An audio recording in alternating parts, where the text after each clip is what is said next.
Do you need to use RMIT Harvard referencing for an assignment and you're not sure where to start? Keep watching and you'll learn about the basics of referencing in this style, and we'll show you a great tool to help you out. With referencing in any style, formatting matters. This means that you need to provide information such as the author's name, year of publication, and title of text in the correct order. On top of that, punctuation needs to be used accurately. For example, full stops, commas, and brackets need to be used in the right place.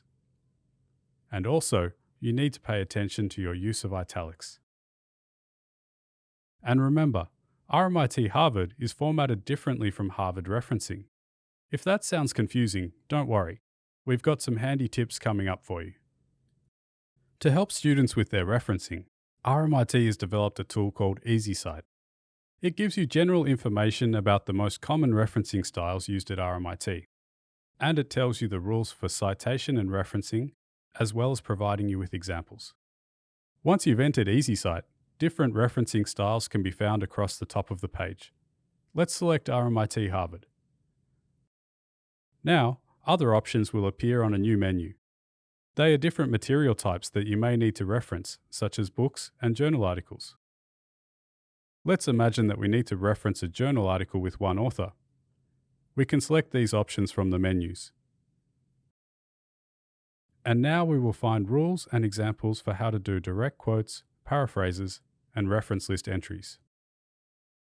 The example on EasyCite tells us that for a paraphrase, I need to include the author's surname and the year of publication in my citation.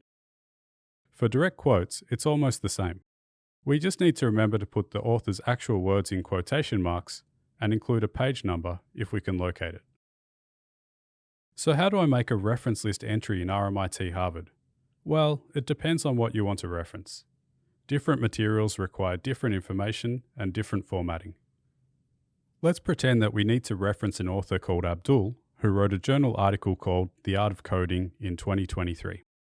The example on EasyCite tells us that we need to include the author's surname, their first initial, year of publication, and then the title of the article in quotation marks. Next, we need to include the title of the journal in italics, the volume and issue number, and the page range of the article. Lastly, we need to include the article's DOI. Now we just need to format the information from Abdul's article in the same way as the example from EasyCite. So there you go, the basics of referencing in RMIT Harvard. Don't forget to use EasyCite to help you with your referencing.